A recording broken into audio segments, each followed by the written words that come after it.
neste momento presente, esquecendo as nossas questões que ficaram em casa, do passado, deixando um pouco de nos preocupar com as questões do futuro, nos colocando neste momento, aqui na presença desta casa, absorvendo a paz que emana neste ambiente, dos nossos amigos espirituais, buscando a figura do Mestre Jesus, que sempre está entre nós quando nos reunimos em nome dele,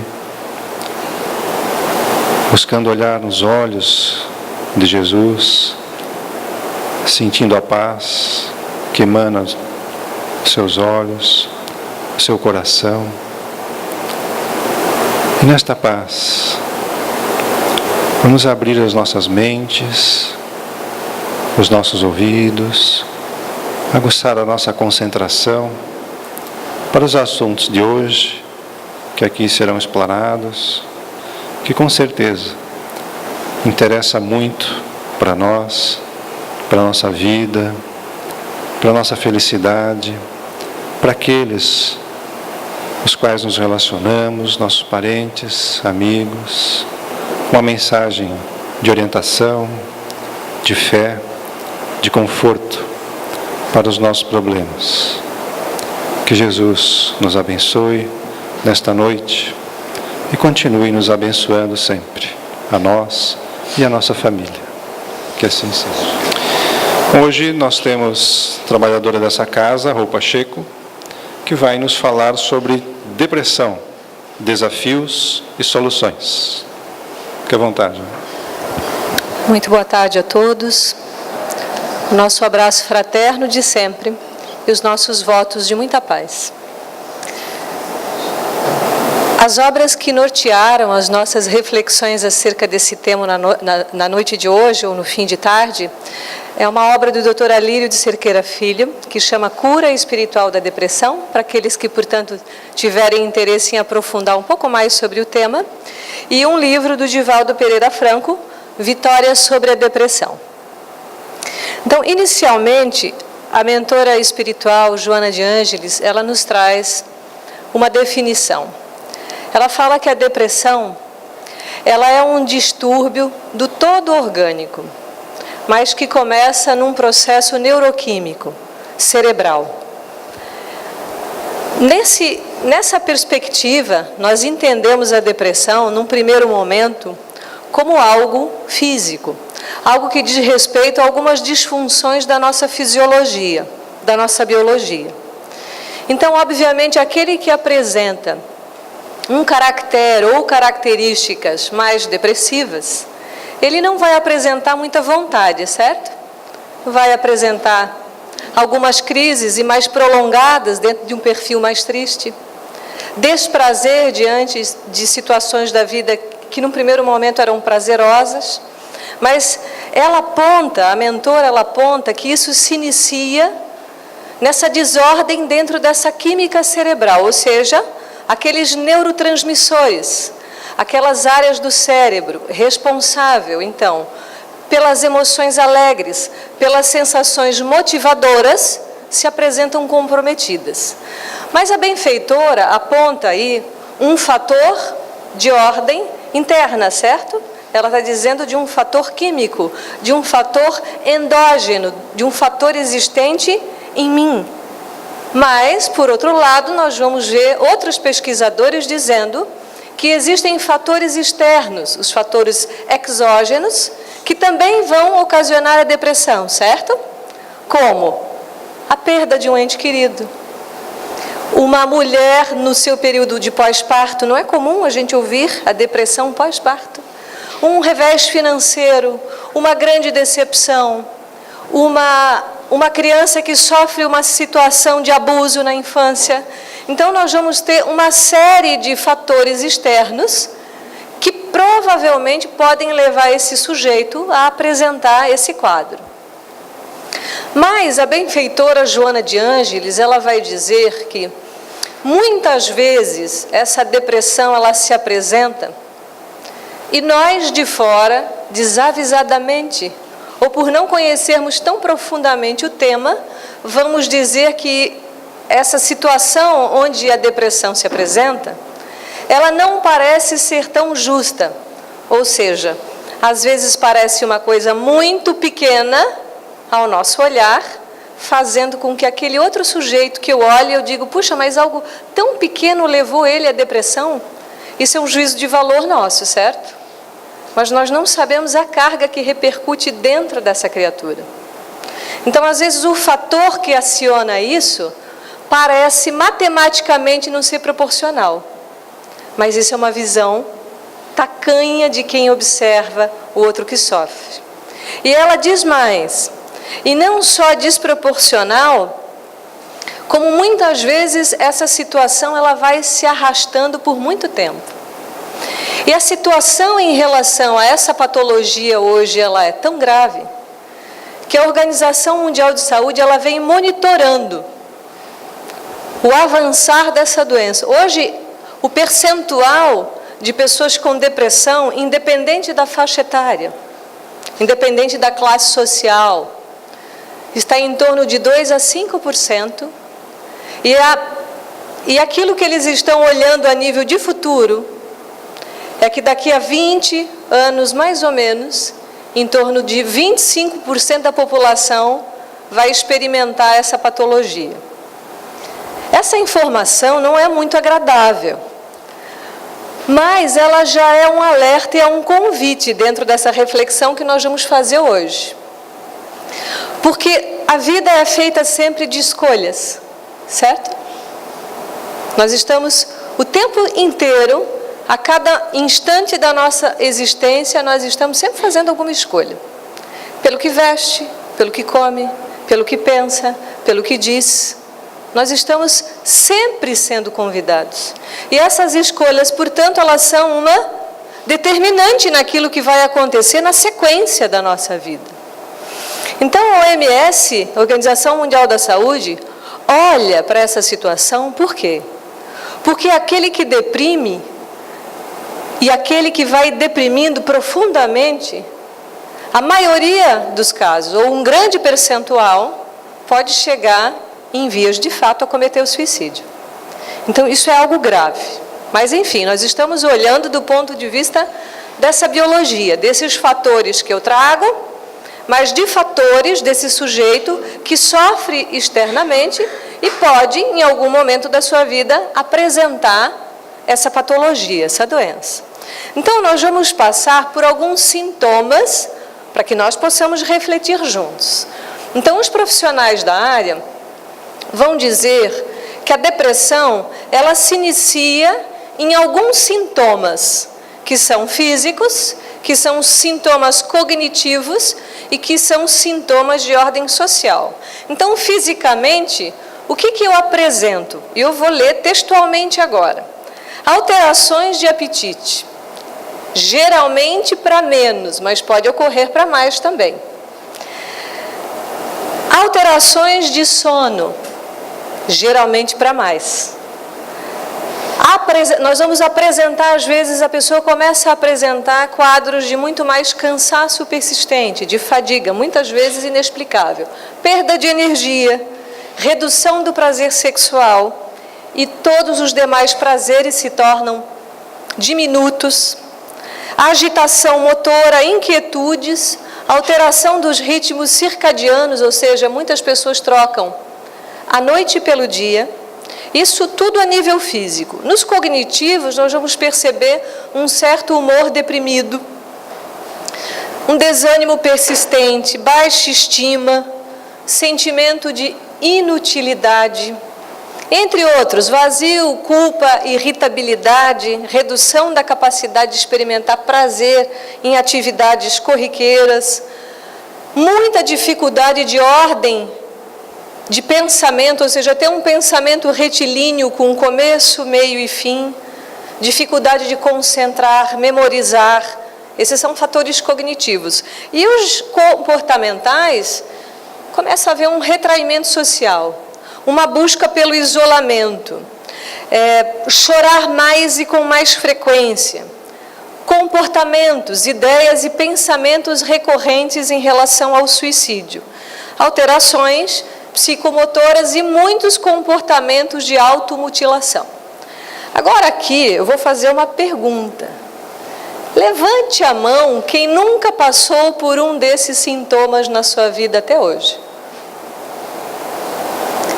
Em todas as palestras que eu tenho dado sobre o tema, nunca ninguém levanta a mão. E por quê? Por onde passa essa doença? Porque esse é um ponto que nos iguala, certo? Quem de nós já não teve uma alteração de apetite, de humor, de sono, de desprazer por algo, mesmo que fosse momentâneo, de gostar muito de fazer algo e às vezes de um momento para outro aquilo não tem o mesmo sabor?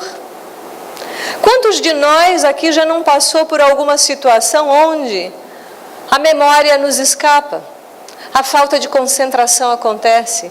Ou mesmo quantos de nós aqui não foi tomado por um pensamento obscuro acerca da morte, do desejar morrer? Porque o que nos iguala aqui nesse aspecto? O que nos faz ser tão parecidos? Porque existe conflitos que são conflitos externos, que permeiam as nossas individualidades e estão de conformidade com aquilo que particularmente eu faço, eu exerço, mas existe algo de essencial que é comum a todos nós. E isso de essencial são os nossos sentimentos. Então, quando nós passamos a olhar, especialmente para esse quadro da depressão, dessa forma, nós percebemos que as nossas emoções, elas são lineares ou elas são ondulares? Porque ora eu estou aqui, ora eu estou lá embaixo, ora eu subo uma curva não tão alta, ora eu tenho uma descida mais profunda na vida. E assim nós seguimos, nós passamos ou não passamos pela tristeza. Será que ficar triste é uma coisa normal? Indevida? Ruim? Não. Faz parte dos nossos próprios experimentos quanto seres num processo de melhoria e evolução. Nós vamos transitar. Vamos transitar pela perda, inclusive pela morte. Não sei quando, mas nós vamos ter mais uma vez essa experiência. Vamos transitar por situações onde alguém é desagradável comigo? Sim ou não? Muitas vezes, provavelmente. E que bom será se eu não for o instrumento de algo desagradável para o outro. Já aprofundando um pouco essa reflexão. Então nós transitamos por todos esses sintomas diariamente. Mas, quando essa sintomática, ela dura mais de 2 semanas, 3 semanas, 1 mês, quando eu passo a ficar refém de um desses sintomas, por alguma razão, é como se algo em mim soasse diferente. Porque eu não estou transitando pelo movimento dessas emoções, dos sentimentos, das experiências. Eu estagno. Eu fico num processo de recesso. Eu me mantenho. Então aí inicia essa patologia. Quando deixa de ter fluxo. Quando eu fico permanentemente por longos períodos nessa situação. A depressão, ela aparece na pele? Aparece expressivamente numa parte do corpo onde é possível mensurar isso? Então o diagnóstico se torna muito difícil. Já começa por aí. Porque é muito mais fácil e muito mais até legítimo tratar algo que aparece, não é mais fácil? Você chega com uma queixa, o seu colesterol está alto, o seu diabetes está alto. Não é mais fácil tratar isso? Mas nós estamos falando de algo que é pouquíssimo palpável. E mesmo hoje, dentro dos estudos científicos acerca da patologia, é muito difícil chegar num diagnóstico, porque está implicado vários fatores. Mas então esse quadro da depressão, basicamente ele vai apresentar 3 teores. Um leve, muito leve, onde esses sintomas, 2 ou 3 de todos esses sintomas que eu mencionei há pouco, eles se tornam permanentes. Então, nesse caso, muitas vezes a ajuda de um psicoterapeuta pode auxiliar esse sujeito a sair desse quadro, sem usar a medicação. Mas numa depressão que já é de nível mais profundo, que já é moderada ou mediana, provavelmente vai usar a medicação. E num grave, que são muitos desses sintomas, nós já vamos ter uma pessoa extremamente apática, já quase que num estado de imobilidade, que dificilmente vai querer sair da sua cama. Então é uma situação muito grave essa. Mas aqui nós falamos basicamente de sintomas, de fatores. E há de se considerar também, porque a ciência vai dizer isso, se eu tenho casos recorrentes dentro da minha árvore genealógica, a probabilidade de eu apresentá-la é real. Mas há muitos questionamentos hoje dentro da nova biologia acerca dos fatores genéticos. Nós podemos mudar muitas coisas em nós, se nós fizermos por onde? Se nós fizermos o movimento devido. Então, há os fatores genéticos, há os fatores de experiência também externa. Vamos considerar o alcoolismo também como um fator bastante depressor. E geralmente nós não olhamos também para esse segmento, e é muito importante nós ressaltarmos, porque o álcool, ele é um estimulante num primeiro momento. Quem já bebeu já teve essa experiência. Mas depois o efeito é depressor, extremamente depressor, como qualquer outra droga, mas essa especialmente tem um efeito muito depressor. Então, se eu já tenho características, sejam elas genéticas, potenciais de ordem psicológica, potenciais guardados na minha intimidade, e se eu tenho o hábito do alcoolismo, e às vezes a gente fala da bebida no contexto social, eu bebo só socialmente, mas isso já é um agente somatório nessa matemática. Nós não podemos deixar de olhar também para esse importante fator. Os fatores outros nós já mencionamos. Falamos então nessa perspectiva física. Quando geralmente esse sujeito ele vai apresentar essa patologia, a quem ele recorre? Geralmente é um profissional que vai poder fazer essa avaliação, certo? Então esse profissional, que é o psiquiatra, e junto muitas vezes o psicólogo, dentro dessa avaliação, vai fazer toda uma indicação medicamentosa. E tomar o medicamento é bom ou é ruim?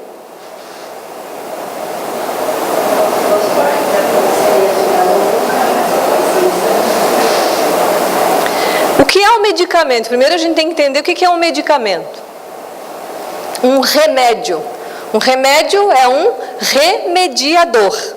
Ele remedia a dor, ele não cura a dor. Tem a sua função? Sim.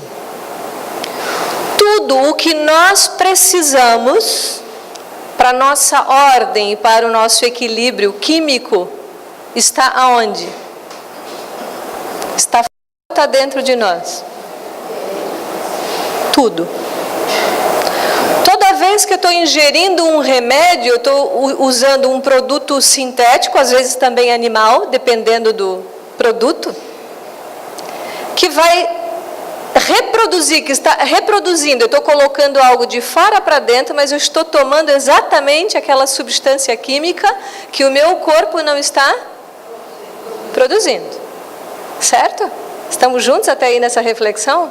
Então, se algo em mim, então nós vamos ter, por exemplo, algumas extensões da depressão. Às vezes a depressão ela é ocasionada por falta de um hormônio. Às vezes a falta de cálcio pode gerar depressão. Os fatores são muito grandes. E se nós olharmos numa perspectiva assim, nós estamos num período maravilhoso na Terra. Não é um período obscuro, não é um período, muitas vezes nós escutamos isso no comum, que tudo está muito ruim. Ao contrário, tudo está muito melhor do que já foi. Porque se pessoas há um tempo atrás morriam de doenças muito básicas, e se a providência divina, se essa grande misericórdia de Deus nos confere alguém que cria algo para diminuir o meu sofrimento, o sofrimento do outro, é bom ou é ruim o remédio? É uma bênção. Então, isso também, muitas vezes, nós temos uma resistência a buscar esse auxílio. Porque, num primeiro momento, o que se pensa quando se busca um psiquiatra?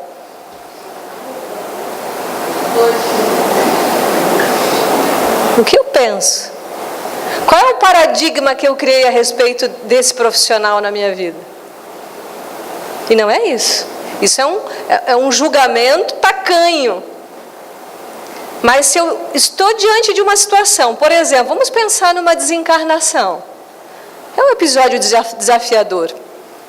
É um episódio que vai mover as nossas emoções, sim ou não? Vai. Nós vamos vivenciar o luto. Vamos ou não vamos chorar? Ou o espírita não chora? Chora. E ainda bem que chora. Mas chora, talvez de uma forma lúcida diante da morte, mas não deixa de chorar. Mas esse luto ele vai ter um período saudável de 6 meses. A partir daí ele passa a ser um luto patológico.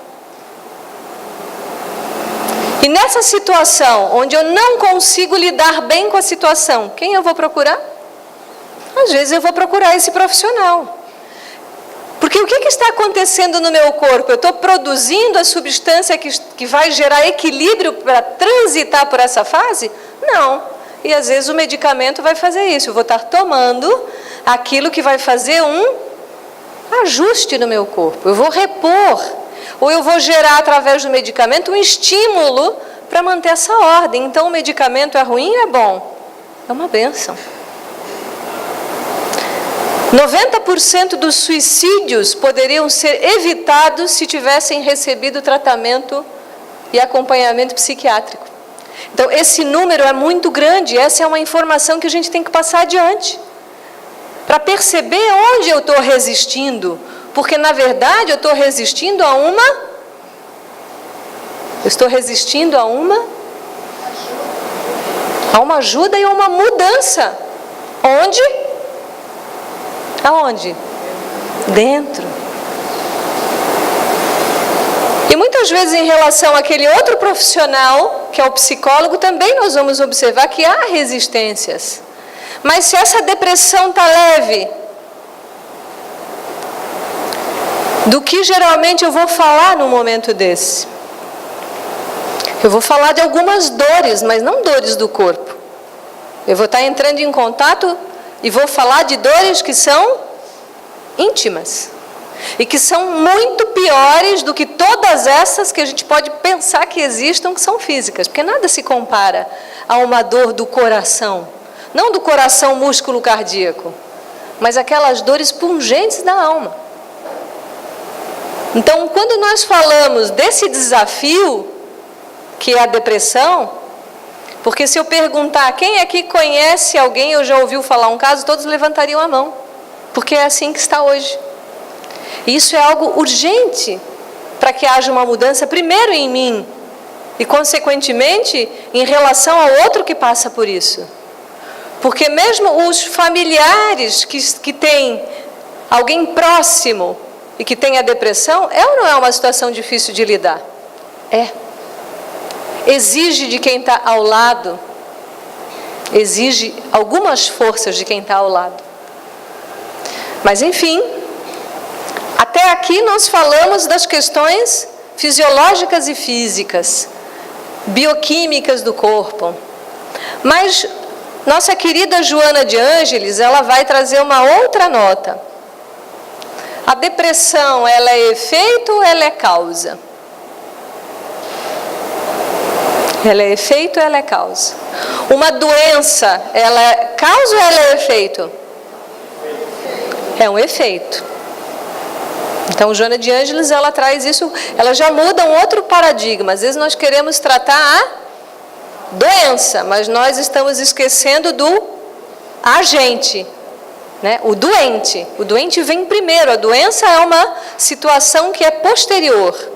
Então, ela vai dizer assim, a dar uma outra definição, que a depressão, ela é um distúrbio comportamental da área da afetividade.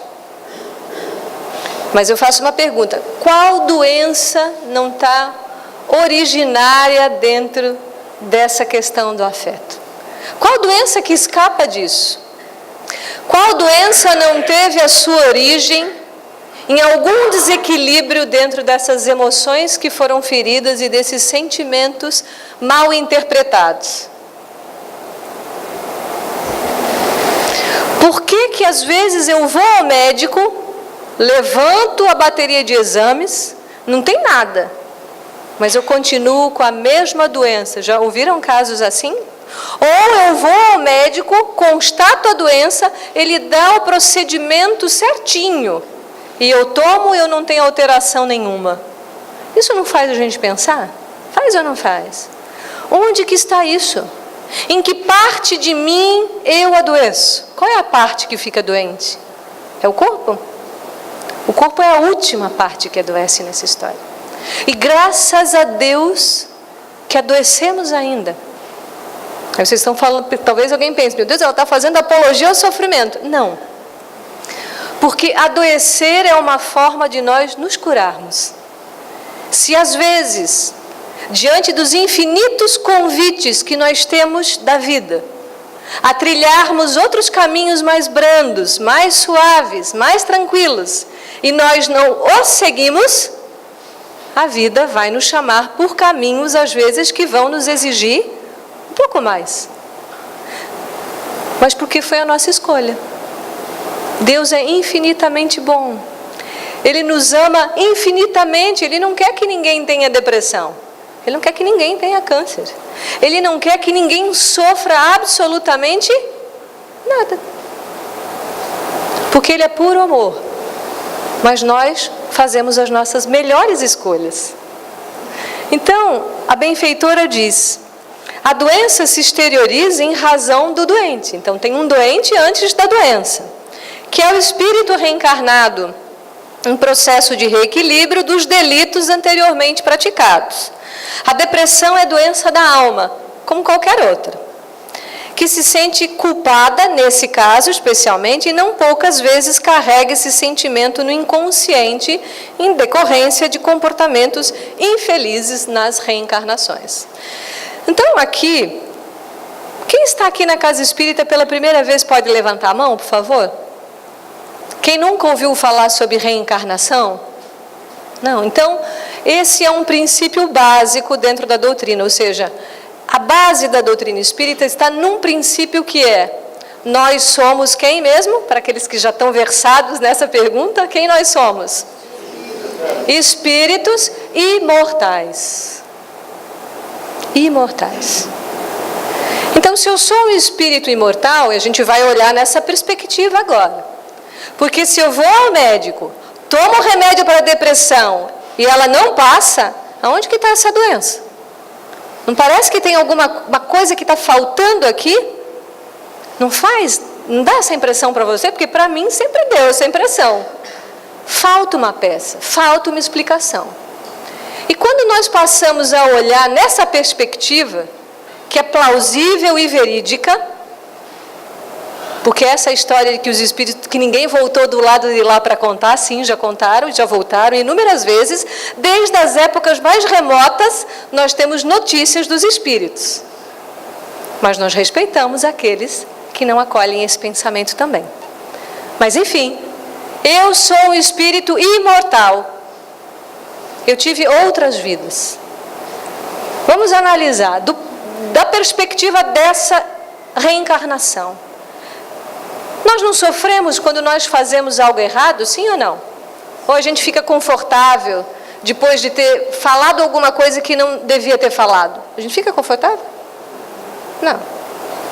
A gente fica confortável diante de uma situação onde a gente vê um assassínio, um desvio de verba pública, ficamos confortáveis? Não, a gente não fica confortável diante disso, porque isso vai contra algo que existe naturalmente dentro de nós. Então a benfeitora diz o quê?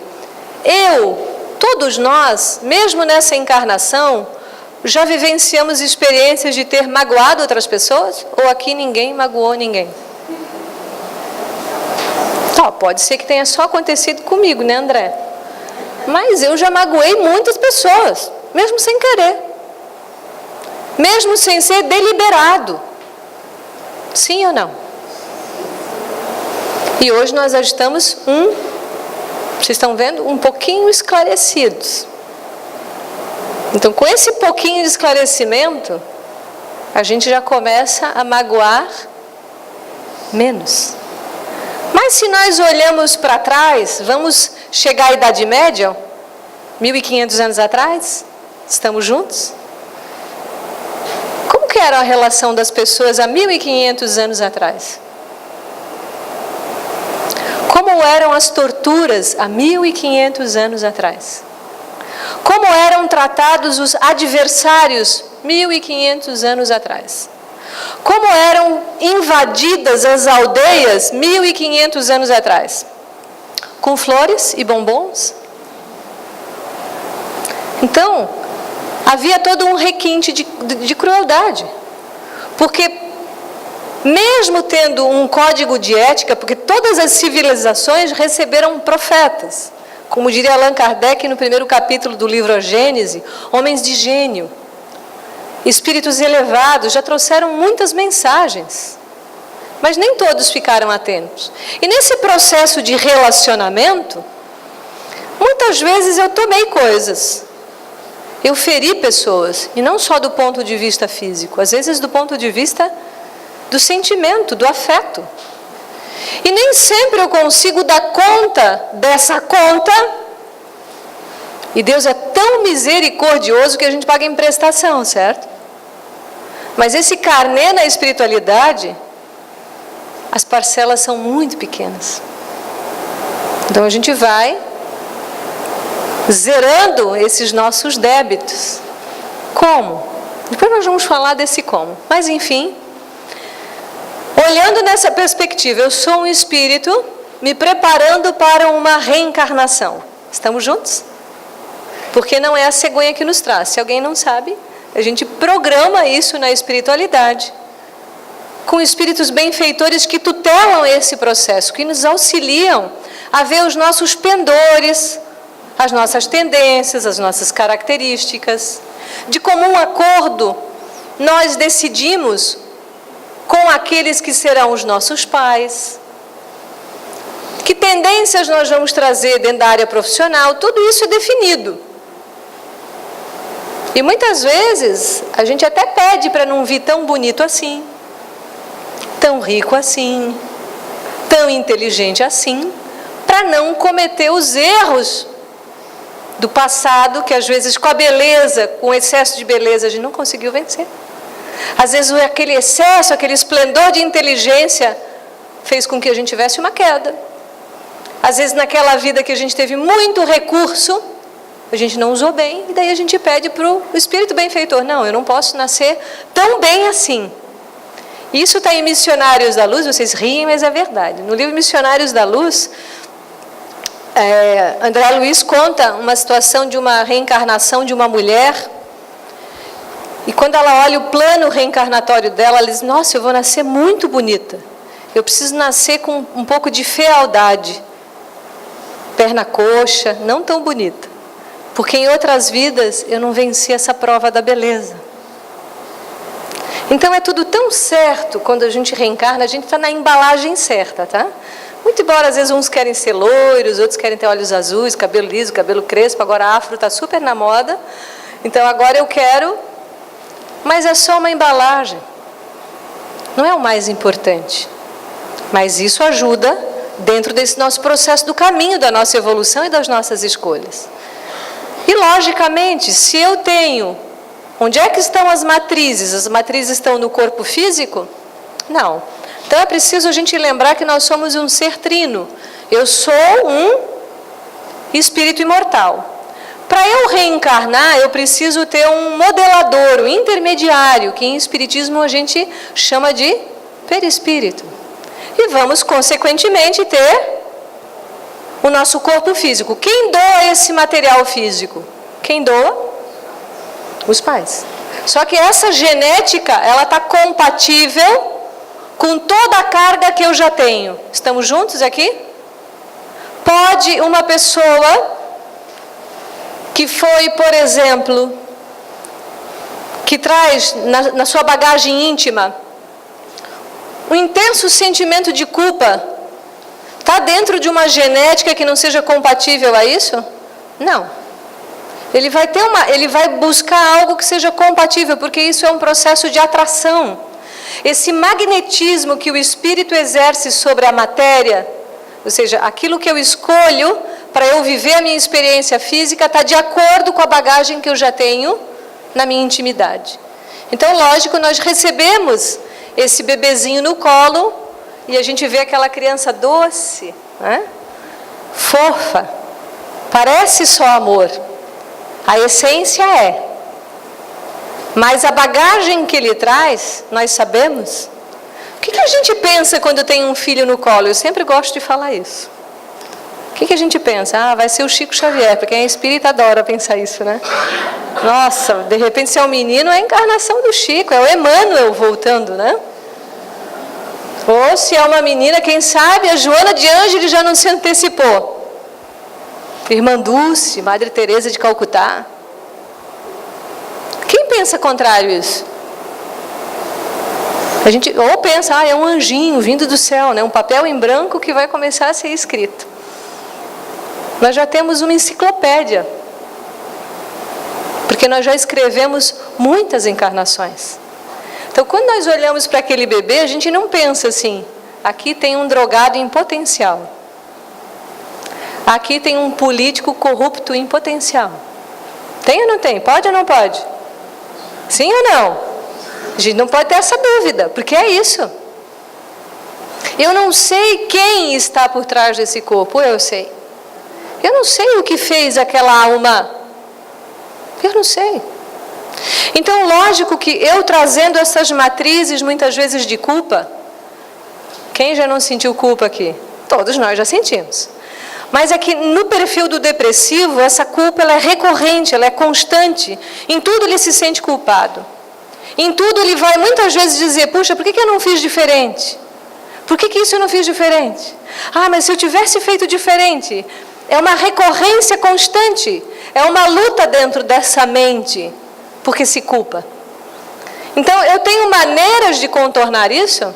Tenho, porque, vejam só, até aqui, até há pouco falamos da biologia, agora nós estamos falando desse espírito imortal que vem, e que vem com toda essa bagagem, mas também traz uma bagagem que é uma bagagem obscura, e que sofre por isso. Então, se ele já traz essas características, e se os pais, por exemplo, na tutoria dos seus filhos, não incutirem valores já desde pequenos, ele vai ter mais propensão a ser um depressivo ou não? Sim, claro que sim.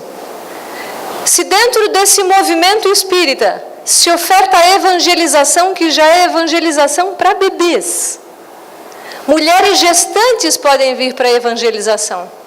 O que eu já estou fazendo por esse espírito? Munindo ele de material, para que conscientemente ele faça escolhas mais acertadas. Mas se eu não trouxe, a gente não pode se culpar por isso. Já foi. Agora eu estou num outro momento.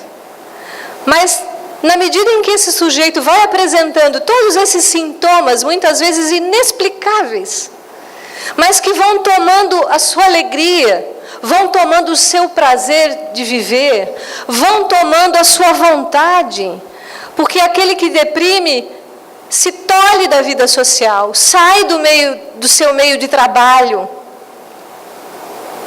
vai se apagando como uma chama que se apaga. E o que fazer nessa hora? O que se oferta aqui para essas pessoas. Inicialmente esclarecendo que tudo aquilo que nós sentimos é fruto de nós mesmos. Eu sou o criador da minha vida. Eu sou o escritor dessa história. E mais uma vez, cada um de nós está diante de uma página importante. Ou de um livro que foi escrito até aqui. Desde onde ela começou nessa encarnação. Eu sou um espírito imortal. Será que todos aqueles os quais eu gerei um prejuízo monetário, emocional, podem estar encarnados, mas podem estar também? Isso também é uma probabilidade. Então, nem sempre eu estou encarnado com todos aqueles que eu sou afim para aquilo que é bom, mas para aquilo também que é pesaroso, desequilibrado na minha existência. Estamos juntos na reflexão? Então, eu reencarno, mas alguém que eu devo não reencarna. Quando nós dormimos, quem dorme? Só o corpo. E o espírito vai para onde? Depende. Para a balada, por exemplo, pode ir para a balada. Vocês riem, mas é verdade. Se eu sou um alcoolista, o corpo dorme. O que faz um espírito alcoolista? Vai buscar os seus afins. É muito lógico, isso é teoria de afinidade. Hoje a física quântica está para lá do que comprovando isso que a espiritualidade superior trouxe pelas mãos abençoadas de Allan Kardec à Terra, através dos vários médios que o auxiliaram nessa tarefa. Então, aquele que gosta de estudar, que está laborando no bem, vai para onde? Vai encontrar os seus afins. E é estranho depois, quando a gente acorda de manhã, a gente às vezes fala, nossa, parece que acordei de ressaca. Nossa, parece que estou esgotado fisicamente. Nossa, acordei muito bem, disposto, feliz, contente, sem motivo aparente. Por onde andei? Então, se esse sujeito que tem essas características, porque essas marcas energéticas, elas estão no nosso perispírito. E elas são muito evidentes para aqueles os quais nós devemos. Então, muitas vezes, nesse processo do adormecimento, e se o sujeito é invigilante, porque é um momento muito especial esse do dormir, porque a gente se desprende, a gente tem a oportunidade de se emancipar nas noites e fazer coisas maravilhosas. Mas ele dorme invigilante. Dorme sem uma meditação, sem uma oração, sem uma leitura, vê um filme de violência e vai deitar. Imagina que impressões mentais leva esse espírito para a sua noite de descanso. E se eu já tenho essa característica depressiva, muitas vezes eu posso encontrar esses que eu devo e que vão me cobrar nesse momento, dizendo, o que você fez com a minha vida? Agora está aí querendo dar uma de bom samaritano, de boa pessoa, de pessoa iluminada. Você vai morrer, eu vou matar você. Como acorda uma pessoa de manhã? E depois a gente reclama que a pessoa que tem depressão não gosta de sair da cama de manhã cedo. Além de ter todo o fator químico, neuroquímico e biológico, tem o componente, muitas vezes, na sua grande maioria, o fator espiritual. Ele recebe essa carga. E não raro nós ouvimos hoje muito no meio médico, inclusive hoje dentro da listagem das patologias médicas estão as patologias de ordem espiritual, ou seja, a medicina está se rendendo para isso e acolhendo e dizendo que há um componente a mais, que é a origem da doença, ou seja, esse ser que sou adoecido. E quando o médico não dá jeito, muitas vezes ele vai dizer o quê? Vai para o centro espírita. Mas é para eu chegar aqui e me livrar da obsessão? Se a gente fizer isso, aí que eles adoram ficar perto. Não é essa a ideia. É eu me esclarecer. é eu saber quem sou. Quem eu sou? Essa pergunta vai lá dentro. Quem eu sou? De verdade. O que tenho feito nessa vida? Que escolhas tenho feito? Albert Einstein fala uma frase brilhante, ele diz assim, que insano é aquele que faz sempre a mesma coisa e quer ter um resultado diferente. E é isso que a maioria de nós ainda faz. Faz a mesma coisa todo dia e quer ter um resultado diferente. Quer emagrecer, não faz dieta. Quer parar de beber, mas não bebe. Quer parar de fumar, mas não para. Eu continuo no mesmo lugar. Então, quando nós adentramos a casa, começa todo um processo de esclarecimento. Inicialmente de acolhimento, porque o Espírito de Verdade diz que primeiro nós devemos nos amar. E amar significa acolher o outro sem condições. Ele chega e ele é acolhido. Então a casa vai oferecer as palestras públicas, que já são elementos extremamente esclarecedores e acalentadores para as nossas dores.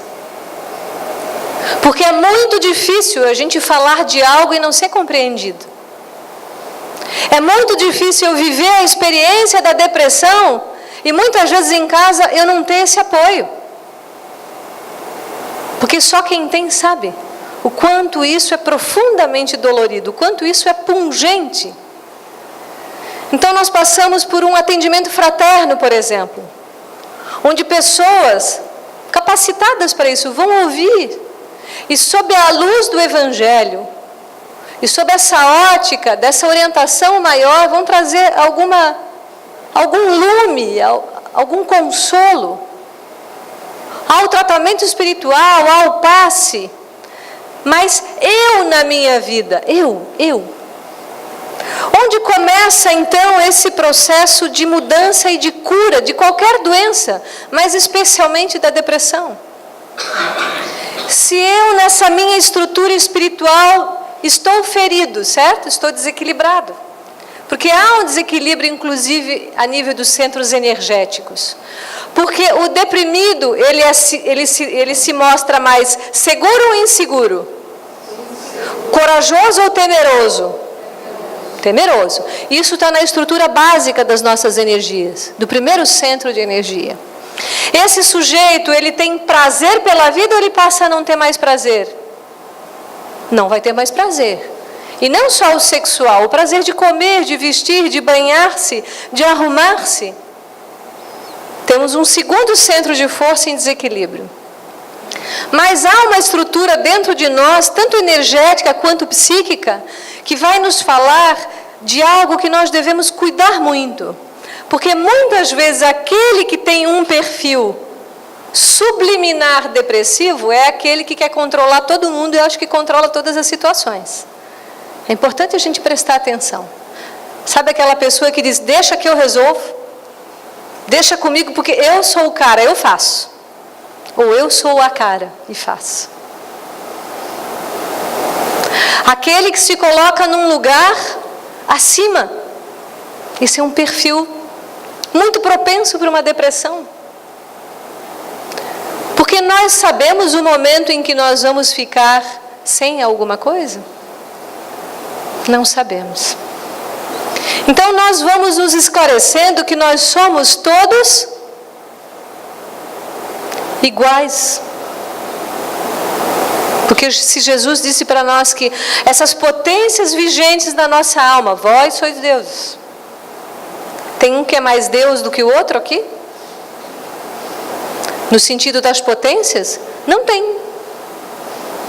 Então, quando nós criamos um olhar tranquilo diante da diferença transitória, porque ela é só transitória, o varredor de rua e o superintendente da empresa, que diferença que existe ali? Nenhuma. Porque por trás daquela roupagem humilde, muitas vezes pode se esconder um espírito muito mais evoluído do que qualquer intelectual com um pós-PhD em alguma coisa. Chico Xavier contava uma história e ele dizia que um dia Emmanuel fez uma reverência a uma senhora dentro da casa espírita e Chico disse, contando essa história, que ela era a pessoa que limpava a casa espírita. E Emmanuel disse que ali tinha um espírito muito elevado, que ele tinha vontade sempre de se curvar diante daquela pessoa. Isso é muito profundo, porque tira cada um de nós desse lugar que a gente se coloca de forma tão fixa. E vai ser tão breve nessa vida.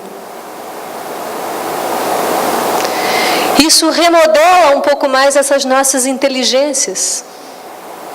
Isso refaz um pouco os nossos conceitos. Mas isso também nos robustece de um outro jeito. O quanto Deus nos ama.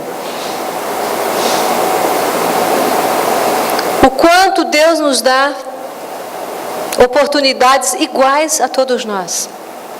Então, no meu processo de cura, o primeiro passo é quando eu faço a autoconsciência, eu percebo que sou. E às vezes há uma resistência enorme para a gente dizer para a gente mesmo, puxa, eu estou com depressão, não tenho. Eu estou. Ou eu tenho essa característica.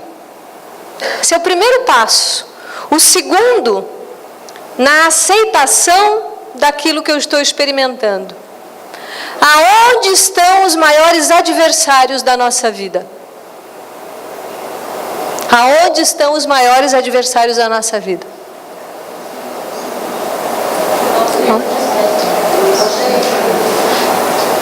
Os maiores adversários não estão fora. Não é o pai que me rejeitou, não é a mãe que me bateu na infância, não foi a pessoa que abusou sexualmente, não é o irmão difícil, não é nada disso. Nada se compara àquilo que eu tenho dentro de mim. Mas vejam só, o que é o Evangelho na nossa vida? Porque Allan Kardec, quando ele traz a codificação, ele traz muita luz acerca dos ensinos de Jesus. Então o Evangelho para nós, ele é como um expediente, ou seja, uma normativa. Passa a ser para nós um mapa de vida. Porque o Espírito Pascal, quando ele vai falar da verdadeira propriedade dentro do Evangelho, ele diz que nós não vamos levar nada daqui. Nada. Mas vamos levar tudo daquilo que eu construí na minha intimidade. Porque esse é o tesouro que Jesus diz para nós. Constrói esse tesouro dentro. Dedica teu tempo a construir esse tesouro dentro. Dedica-te a construir mais paciência. Dedica-te a construir mais fraternidade. Dedica-te a construir um olhar de igualdade. Um olhar fraterno. Não um olhar que separa. Porque às vezes é tão sutil, mas como nós ainda estamos em movimentos separatistas. E é totalmente um movimento contrário da união, onde as diferenças caem por terra. Porque se eu sou um espírito imortal, pouco importa eu ser homem ou mulher.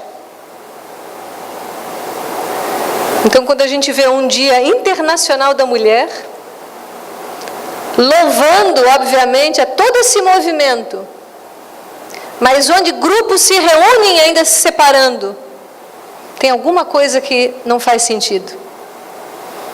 Porque eu não sou mulher, eu estou mulher. Eu não sou homem, eu estou homem.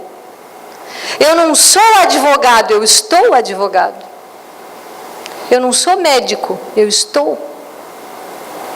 Então nós transitamos. Então, quando nós vamos mergulhando nesse expediente, nesse Evangelho que fala praticamente de tudo aquilo que nós precisamos saber nesse momento da nossa evolução, nós temos aí um código de valor que vai nortear as minhas escolhas, sim ou não.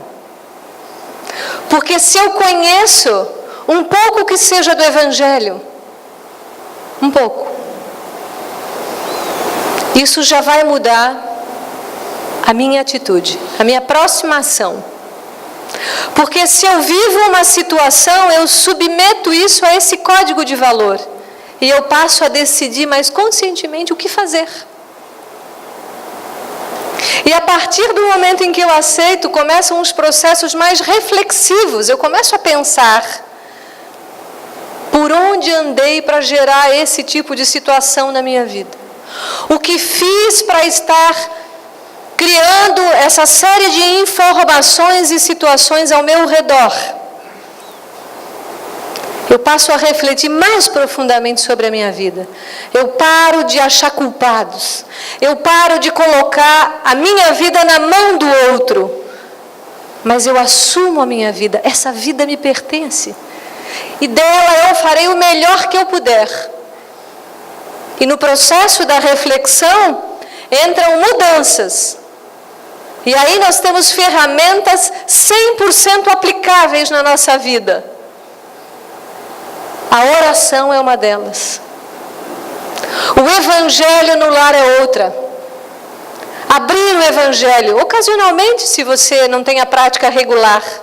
Mas há instruções que qualquer um aqui pode passar na recepção e pegar uma instrução de como fazer um Evangelho uma vez por semana. Quanto tempo por dia nós passamos num celular checando mensagem, agenda, vendo e-mail? Entre outras coisas. Talvez as outras coisas tenham até uma quantidade maior de uso, de interesse. Quanto tempo nós tiramos desse dia para cultivar um pouco de silêncio? Silêncio mesmo. Breves instantes de silêncio ao longo do dia fazem uma grande diferença na estrutura mental. Muita química cerebral não é produzida pelo excesso de agitação da mente. Uma oração vai liberar noradrenalinas? Sim, já é comprovado cientificamente, que são as substâncias das alegrias, do bem-estar. As dopaminas, as serotoninas são produzidas quando eu oro. Onde é que está o remédio para a minha cura? Dentro. Quando eu faço um Evangelho, quem chega a mim? Quem chega? Que frequência mental eu estou criando fazendo Evangelho? Eu estou chamando quem? Um espírito bem melhor do que eu. Então isso já é ótimo para nós. Vamos combinar que é maravilhoso. E se eu, naquele momento que eu estou me recolhendo para o adormecimento, eu oro. Quem se beneficia primeiro? Eu. Mas esse irmão que está ali do meu lado, invisível teoricamente, ele também tem um benefício. Então, a partir do momento em que eu vou operando essa mudança, porque eu preciso decidir mudar, ninguém vai fazer isso por mim. Eu tenho que ter essa decisão clara.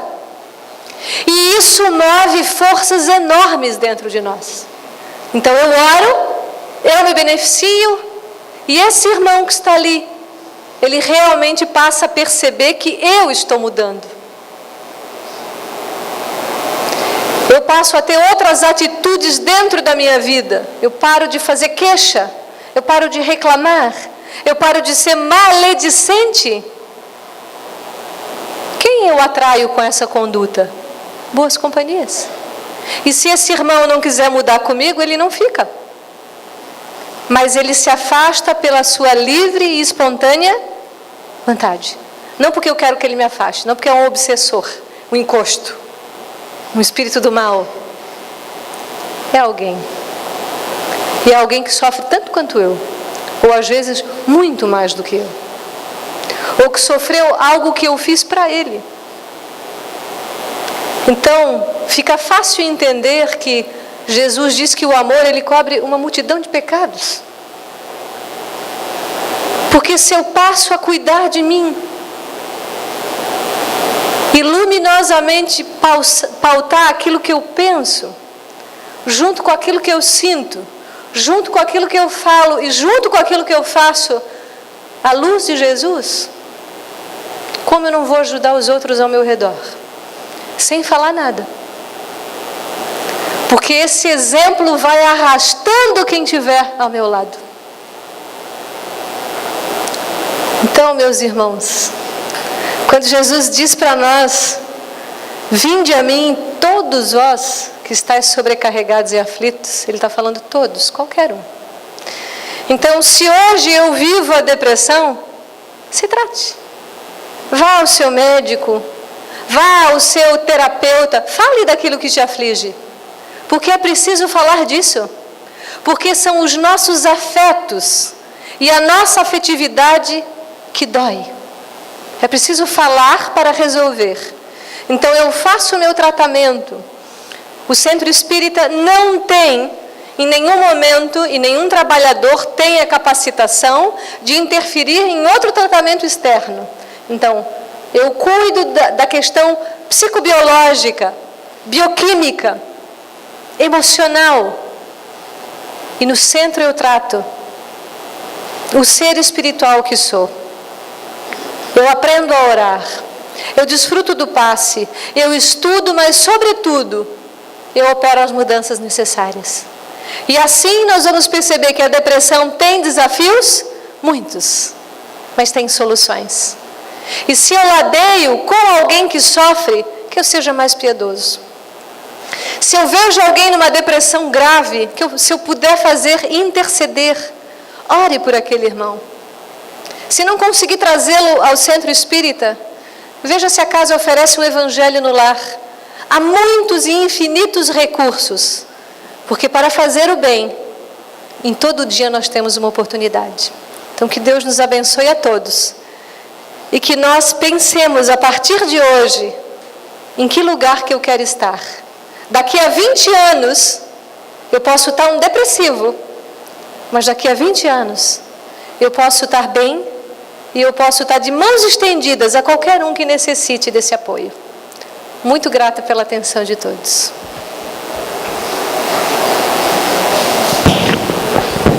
Nós agradecemos a Rô também pela boa explanação a respeito de uma questão tão importante nos dias de hoje. Que Jesus te acompanhe.